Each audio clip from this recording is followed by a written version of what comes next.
here's my point. If the deep state were remotely as powerful, not just as like what the QAnon people claim, right? But just like, or what Steve Bannon claims or Donald Trump claims, right? If the deep state were a fraction of the monstrously hegemonic power that it is, they could have gotten rid of Donald Trump, right? They could have done all sorts of things and they haven't been able to. And if the Republican Party was, the establishment, if the GOP establishment were nearly as powerful as all of these would-be revolutionaries and radicals claim it is, the would-be radicals and revolutionaries would be pushed out of the party. Like, you wouldn't have people like, Marjorie Taylor Greene and J.D. Vance and whoever else having the success that they have. The problem is that the parties are too weak, not that they're too strong. There was this, I wrote about it last week, this David Azarad piece over at the American Conservative, where he's all beer muscly about how much courage and manliness it takes to fight this incredibly entrenched establishment that runs everything and controls everything. And it's all nonsense. It's all sort of like, to me, it's not, I don't want to single out David Azarad. It's all over the place, right?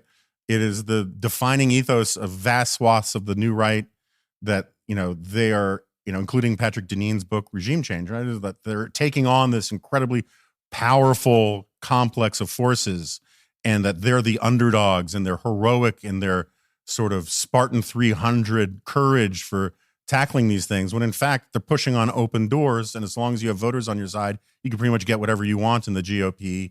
And the establishment is a handful of overwhelmed, exhausted people like Mitch McConnell, not this incredibly powerful thing. And so, like, Donald Trump benefits from the fact that he is this avatar or paragon or paladin of the fight against these incredibly powerful institutions. And because the base of the party has convinced itself that these establishments are incredibly powerful and monolithic. And in reality, the mere fact of Donald Trump's success proves that these institutions aren't very powerful at all. Otherwise, they would have stopped him from gaining the power that he's gotten. And I think that this is sort of the great paradox of American politics, or at least of conservative politics these days, is all these people think that they're being incredibly brave and courageous for being outsiders. And they all have to paint themselves as outsiders. Ted Cruz talks about himself as an outsider, right, against the elites, where Ted Cruz, by any serious historic political science, social science, logic analysis, Ted Cruz is an insider. He's a member of the most exclusive club in the world. He's been there for a very long time. And he's an elite. But everyone wants to be the maverick on the outside.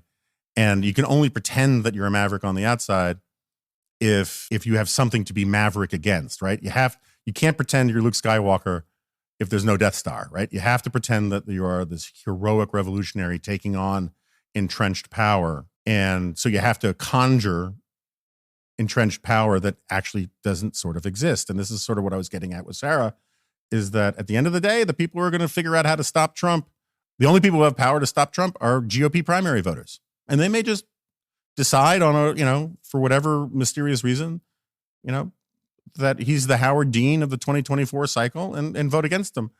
I hate that feeling of just sort of, wait and see, let the people decide kind of thing. And I'm not being inconsistent about this because I hate primaries. And I think that the GOP and the Democratic Party made a profound mistake outsourcing these decisions to a very tiny slice of the electorate. But that's democracy for you. That's where we are. And that's how I think it's going to work out. And I think that it would, if you're going to try to get people to change their minds at the last minute, one of the arguments that you should focus on, as Sarah was saying, is the electability thing. Another is to start unpacking and unraveling and deconstructing this bogus idea that, rhino squishy moderates are running the GOP and the only heroic candidates are the ones who promise to take on this squishy moderate establishment. Mitch McConnell is the most conservative Senate Majority Leader I think America has ever had.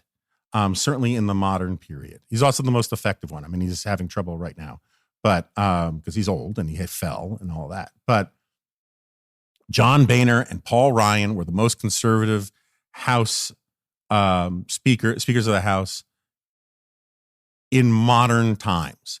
And yet the problem is there is this insipid, juvenile idea that runs powerfully through parts of the right that assumes that if you are in power, it must be because you've compromised with the deep state, with the moderates, with the powers that be, with the Democrats, and therefore you are impure. And so almost the definition of a rhino cuck sellout is somebody who actually wants to be an insider and use power effectively to legislate, to get things done. That is a sign of weakness for a lot of people in the shout show right these days. And it's why the GOP is so unbelievably dysfunctional. And that kind of climate gets you people like Donald Trump, because you create this fictional, evil fortress that only he can fight. And if you're convinced that the evil fortress exists, then you're going to be open to the argument that he's the only one who can fight it. And you can convince people that, Donald Trump likes to say, if they're not indicting me, they're indicting you. They're not coming for me, they're coming for you. I'm just in the way.